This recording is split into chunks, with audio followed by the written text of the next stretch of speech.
Yeah. Yeah. Selamat pagi anak-anak. Pagi Bu. Apa kabarnya hari ini? Baik Bu. Nah, sebelum kita memulai pelajaran kita, mari kita berdoa doa yang dipimpin oleh Indonesia. Sebelum kita belajar, mari kita berdoa sesuai agama masing-masing. Berdoa selesai. Berdoa selesai. Oke, Indonesia. Pada hari ini kira-kira siapa yang tidak hadir? 2 orang Bu. Siapa saja?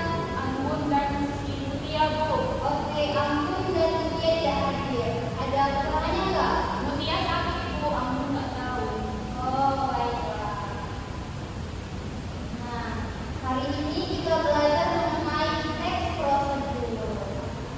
Nah, jadi adapun tujuan pembelajaran kita pada hari ini adalah kita harus itu akan memahami tentang pengertian teks prosedur, ciri-cirinya, dan contohnya. Oke, sebelum mulai pelajaran, Ibu mau bertanya dulu. Apa sajakah contoh teks prosedur dalam kitab sehari-hari? Nggak tahu Bu. Oke, beritahu ya, nanti kita akan bahas. Sebelum itu, Ibu akan menunjukkan sebuah gambar. Nah, jadi di sini ada gambar. Nah, kira-kira tahu nggak ini teks seperti apa sih? Nggak tahu Bu. Ini biasanya apa? Dulu Bu. Iya, ini adalah bentuk menu. Tapi anak-anak belum tahu kan ini merupakan teks apa? Belum. Nah, oke. Hari ini kita akan belajar mengenai suatu teks, yaitu teks prosedur. Sebelum kita belajar, kita testing dulu ya, biar semangat. Nah, testing ini adalah untuk semangat. Tetap kan? Tahu Bu. Oke, mari kita testing dulu. Tetap semangat. Semangat. Nah, semangat. Oke. Nah, sekarang anak-anak boleh dilihat dulu bukunya pada halaman 64. Sudah Bu? Sudah. Oke, sekarang Ibu akan menjelaskan sedikit dulu ya. Nah, jadi teks prosedur adalah tulisan yang memuat petunjuk secara urut dalam menghasilkan suatu karya. Nah, bisa kita lihat contohnya di sini. Terlihat kan? Sudah Bu. Nah, jadi di sini ada judul, ada alat dan bahan, langkah pembuatan, penutup atau kesimpulan. Nah, coba buka bukunya halaman 65. Itu yang pertama ada tujuan penulisan. Nah, yang tujuan penulisannya adalah memberi panduan kepada pembaca untuk menghasilkan karya sesuai yang diinginkan. Ini juga ada teks prosedur. Silakan baca terus ya.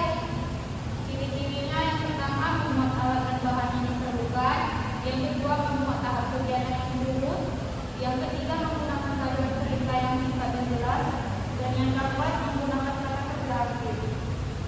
Oke, kapan sih kita menggunakan teks prosedur? Nah, jadi kapan sih kita menggunakan teks prosedur? Yang pertama adalah saat membuat kesepakatan, yang kedua menjelaskan aturan permainan, yang ketiga membuat panduan eksperimen sains, yang keempat memberikan arah atau panduan. Nah, ada apa urutan teks prosedur? Silahkan dibaca teks ya. Yang pertama judul, kedua alat dan bahan, ketiga langkah pembuatan, yang keempat tip atau kesimpulan.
Jawaban yang pertama itu panaskan Bu. Panaskan air dalam hati dengan api sedang.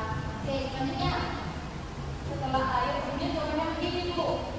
Mendidih dan masukkan mie dalam panci. Yang ketiga, masukkan telur, potongan sayur dan irisan bawang. Jangan lupa tambahkan Bu sedikit garam dan lada. Kemudian aduk-aduk mie selama 2 menit. Setelah matang, angkat dan hidangkan pada tungku. Mie siap disantap. Jawabannya Bu. Oke, ya, terima kasih. Nah, jadi jawabannya yang pertama adalah panaskan, terus mendidih, masukkan, tambahkan, selama, setelah, dan hidangkan. Nah, di bawahnya ada angka 1, 2, 3. Kira-kira urutannya benar yang mana ya? Kita lihat sama-sama ya.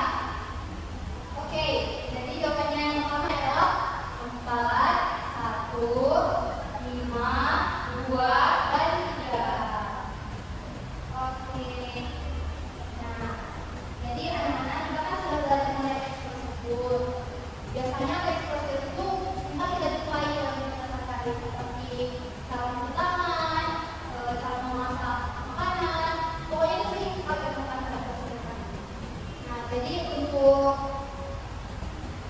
PR kita di rumah, kita buka buka halaman 68. Di sini perhatikan gambar di bawah ini kita sama. Gambar di bawah ini menunjukkan prosedur penyimpanan yang benar untuk bentuk dari